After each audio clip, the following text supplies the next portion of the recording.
Dunia lagi nggak baik-baik aja. Di awal tahun 2026 ini, internet mendadak meledak.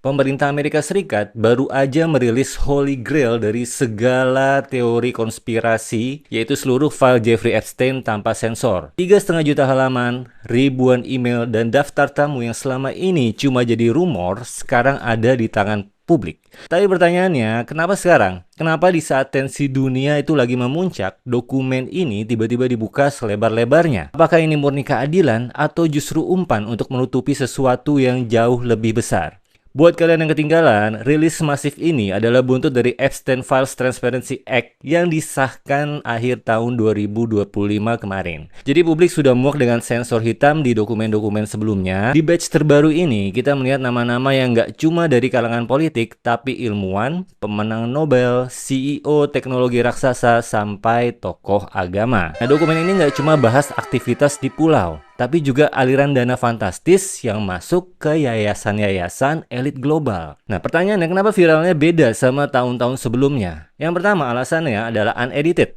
Banyak nama yang dulu disensor sebagai John Doe sekarang terpampang dengan jelas. Dan kedua, kaitan dengan teknologi ditemukan email yang bahas soal pendanaan riset genetika dan AI di awal tahun 2010-an yang melibatkan Epstein. Ini yang bikin komunitas tech konspirasi itu bergerak. Yang ketiga, log penerbangan baru. Jadi ada rute penerbangan yang selama ini hilang dari database publik, menunjukkan kunjungan ke lokasi-lokasi yang nggak terduga. Tapi di ruang Hani harus kritis. Di balik euforia transparansi ini, muncul teori kalau ini adalah limited hangout. Dalam dunia intelijen, ini adalah taktik membocorkan sebagian kebenaran untuk melindungi rahasia yang lebih fatal. Jadi ada beberapa kecurigaan. Pertama, yaitu timing politik. Rilis ini muncul tepat saat investigasi kasus korupsi besar di tingkat global sedang berjalan. Apakah file Epstein dipakai untuk menghapus berita itu dari headline? Kedua, isi yang terlalu banyak.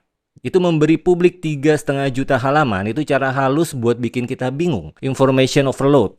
Saat kita sibuk nyari nama artis di daftar tamu, mungkin ada transaksi finansial besar yang luput dari pengamatan. Jadi pada akhirnya, dokumen ini adalah kemenangan bagi para korban yang mencari keadilan. Tapi sebagai penonton yang cerdas, kita harus tetap pasang mata. Apakah rilis ini adalah akhir dari misteri Epstein? Atau justru awal dari babak baru konspirasi elit global yang lebih gelap? Gimana menurut kalian di Ruang Hani? Apakah ada nama yang kalian curigai tapi belum muncul? Tulis teori kalian di kolom komentar. Kita diskusi sehat di sana. Jangan lupa subscribe atau follow channel Ruang Hani.